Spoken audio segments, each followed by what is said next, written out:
दोस्तों, हिंदू धर्म में प्रत्येक प्राणी की मृत्यु के बाद उसका अंतिम संस्कार पूर्ण विधि विधान से किया जाता है। यह नियम प्रत्येक स्त्री और पुरुष के लिए समान है। परंतु दोस्तों, जब किसी बच्चे या गर्भवती महिला की मृत्यु होती है तो उनके अंतिम संस्कार की विधि किसी सामान्य मृतक से अलग होती है और इस विषय पर गरुड़ पुराण के 10वें अध्याय में विस्तार से बताया गया है। इस वीडियो में हम इसी विषय पर बात करेंगे। दोस्तों, जब भी कोई महिला गर्भावस्था में होती है तब उसके शरीर में एक नहीं बल्कि दो आत्माओं का निवास होता है, अर्थात एक महिला की खुद की आत्मा और एक उसके गर्भ में पल रहे बच्चे की आत्मा। ऐसे में अगर किसी गर्भवती महिला की मृत्यु हो जाए तो सबसे पहले बच्चे को महिला के पेट से चीर कर निकाल लेना चाहिए, क्योंकि माता की मृत्यु के बाद उसके गर्भ में पल रहे बच्चे की भी मृत्यु कुछ देर में हो जाती है। यदि गर्भवती महिला की मृत्यु तुरंत हुई हो तो संभव है कि उसके गर्भ में पल रहे बच्चे में जीवन हो और बच्चे की आत्मा अभी भी उसके शरीर में ही हो।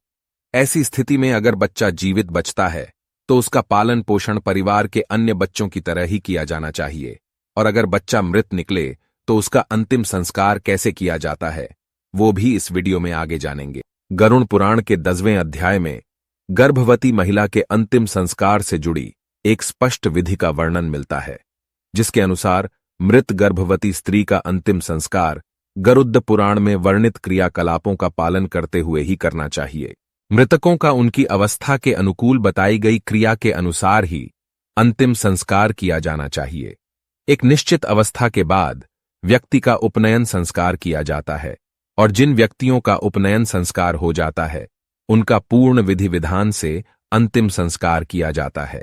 स्त्रियों में उपनयन संस्कार नहीं होता, बल्कि विवाह को ही उपनयन संस्कार के ही तुल्य मानकर उनका दाह संस्कार करने का विधान है।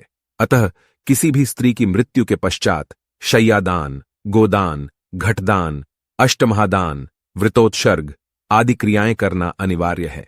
गरुड़ पुराण में यह भी बताया गया है कि जब किसी गर्भवती महिला के पति की मृत्यु हो जाती है तो इस अवस्था में उसे संयम और धैर्य का परिचय देना चाहिए। गर्भवती महिला को चिता के साथ सती नहीं होना चाहिए, बल्कि बच्चे को जन्म देकर उसका पालन पोषण करना चाहिए, और फिर जब वह बड्डा हो जाए अर्थात खुद का ध्यान रखने योग्य हो जाए तब महिला अपनी इच्छानुसार अपना देह त्याग सकती है। परंतु दोस्तों, कालांतर में सती प्रथा का अंत हो चुका है और ये प्रथा कहीं भी देखने को नहीं मिलती।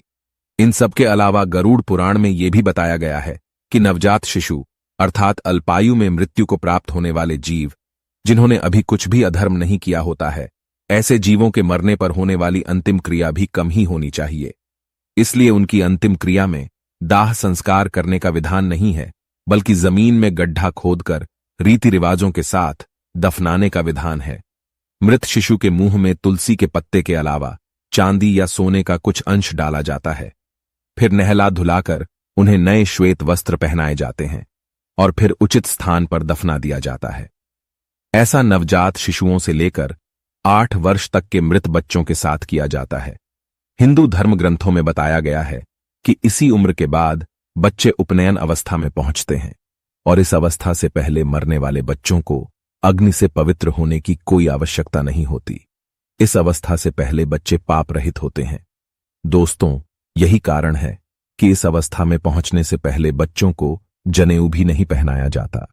वहीं 8 वर्ष से अधिक आयु वाले बच्चों के लिए दाह संस्कार करने का प्रावधान है, और ये क्रिया तब तक संपूर्ण नहीं मानी जाती जब तक उसे मृत बच्चे के अंतिम संस्कार के पश्चात उसकी अस्थियों को गंगा में विसर्जित नहीं कर दिया जाता। इसी के साथ गर्भवती महिला की मृत्यु के पश्चात मां के गर्भ से निकले मृत नवजात शिशु के शव को दूध में बहाने की बात भी कही गई है। गरुड़ पुराण में गर्भ के नष्ट होने के संदर्भ में अलग से एक तथ्य का वर्णन किया गया है, जिसके अनुसार गर्भ नष्ट होने पर कोई क्रिया तो नहीं की जाती, परंतु ऐसे शिशु की मृत्यु होने पर विशेष रूप से दुग्ध तथा अर्थात दूध का दान करना उचित माना गया है।